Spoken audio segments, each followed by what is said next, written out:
these people, okay, most cars have jump seats, which are seats that face the back. This is actually a limousine, but he didn't have the jump seats. I'll tell you why in a second. This was like the rear seat. This is like how the board was underneath the seat. I'll explain that. We don't have any of the upholstery in. Like, I remember it when I was a kid, but I don't know. That's it. It's fine though.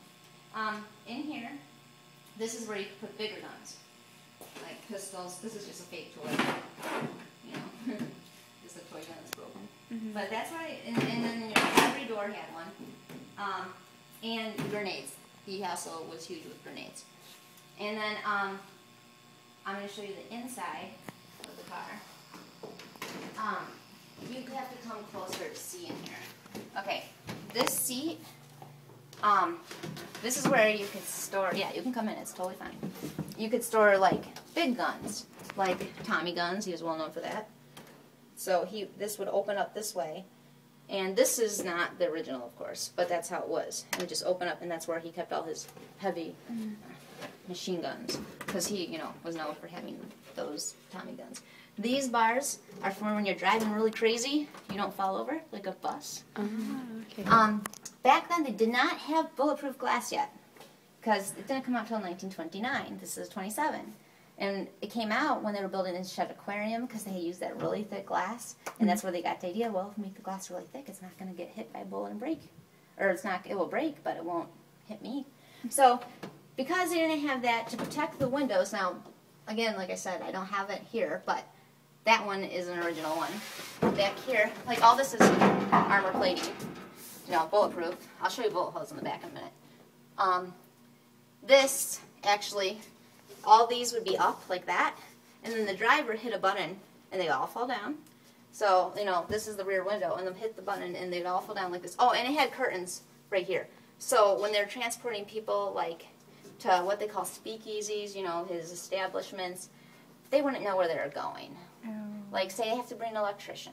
We actually met one of the people that, her father was the heating and refrigeration guy for Al Capone, and he rode in this car, and he said, talked about the curtains and how he had no idea where he was at. Oh, wow. Yeah, and then when he got out of the car, he'd be blindfolded until he got into the place. And then this right here is my favorite thing. It's a little window to shoot guns out of. Oh.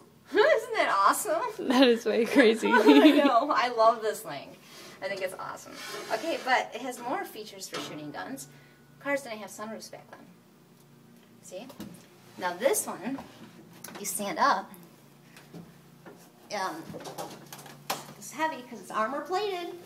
You know, it had to be bomb-proof too. If you were driving a car and you tried to open it up this way, it's just going to slam shut on you. I mean, if it was a real sunroof, it would open up the other way. But, of course, this wasn't meant to be a sunroof. It was meant to, that's why it doesn't have the seats, the jump seats right here, because you couldn't stand up. And then you would stand up, like right here, to shoot people. 2 guys, stand up and shoot. That's what it was for. And this up here is all metal. I always stand up on the car. It's hilarious. People look at me like, oh, no, it's metal. It's safe. And I also had other features which we don't have installed at the present time, but I can show you pictures of. Like it had this thing that you could, a kerosene tank, if you hit it, it would make a smoke screen because it would run along one of the heated pipes. All the wires and all that, all the tubes were in pipes. It would get really hot and it would make a screen of smoke so your pursuers would get blinded. This car has a V8 engine, and back then it was the largest engine you could get. The same engine won the Indianapolis 500 that year. It could go up to, I think, 100 miles an hour, which really surprises me. And, oh, I gotta show you the armor up there. And also it has, pause it because we're gonna make it too long. So it also has this little oil thing for, that you can you hit a button and make, you know the roads were a lot different back then. Yeah. When you're going around a curve, that you could make oil go on the road, and then the other cars will wipe out. Like in the cartoons. That was for real. And then this part right here, when I was a little kid, I would play in this car all the time. Okay, this is my toy. I thought this was to stash money and hide it. I always knew it was Al Capone's car as a kid. But no, it's to put, my dad told me, it was to put tacks down there for when you're being chased, you can pop tires. I didn't believe it, but that's exactly what it's for. See?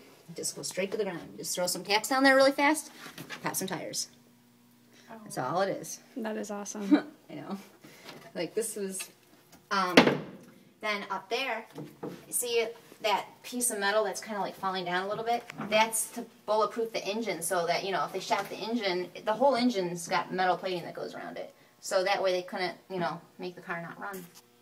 And, yeah, then the windshield, okay, let's go back outside and I'll show you the rest of the outside, because I think I got everything on the windshield. The reason they couldn't have this car, it has armor plating that goes inside, around here too, you know, everything that's in there, but the reason they couldn't have this car on the street after the massacre is because they only made 2 of this car, ever. Cadillac only made 2. The other one's in Texas, still around, but Cadillac, you know, it's been verified, 2 of this body style, 2 of this. It has this thing called a VV windshield. You know, it's like a V here and a V on the other side, so they call it a VV. Everyone knew that's a Cadillac with a VV windshield left at the scene of the crime. They only made 2 of that car. This car's seen on the street again, of course they're going to know it's that car. And the reason this is so impressive to have a VV windshield is because even like cars from 29, 30, 31, all the windshields are flat. This is very aerodynamic. So, it's, you know, the best. Yeah. He was rich. And then, of course, most cars don't have the 2 spare tires at all, and he did. And then over in the back, I'm going to show you these trunks. When he went to Florida, because, you know, he went to Florida before the massacre. He went in, the massacre was in February, and he went the summer previous. And he had these trunks on the car to transport his stuff. These trunks are super fancy. Like most trunks, you could see maybe these kind of trunks, this is the plain metal thing. But this was like, even the most expensive car you could get, I forget the name of it, because I really don't care about it, it's not a Cadillac, was not this fancy. Because I've been looking at antique cars forever. Let me show you inside, okay? This trunk, the appraiser, when we got it appraised, he could not believe that I had this. Oh, really? He was in shock. He said he'd never seen a trunk like this in his life. Okay, it's old. It's over almost 100 years old. This, oh, he's stuff in here, is a hat box. He always wore sealskin hats. Yeah. Well, in Florida he wore straw. But, see, you've got stuff in there. But look at the embroidery.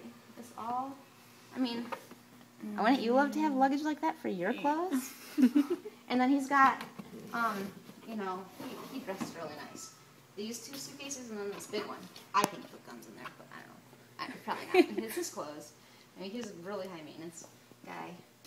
And this is totally optional. Most cars don't have it. You can fold the thing up. This thing that the trunk's on, you can just fold back. If this trunk was not on here right now, you'd see the bullet holes really well. I can show you one right now that you'll see really, actually a few. One that's, but there's 2 really good ones behind this one trunk. But they were not on, these were not on it during the massacre. Oh. Because these were just when he went to Florida. The car went to Florida once. Oh. Okay, dropped him off and then came back. Right here's one. Can you see like the reflection? My dad covered him up because his parents didn't want him to have this car. He tried, but it's still there. And when the appraiser came, he tested the metal and it was a totally different kind than the rest of the car. I thought that was great. And then, the other ones you can't see. They're behind here. There's 2 really good ones, but I have a picture. I'll give you a copy of it. You can't really, where? See, I don't think I can move this.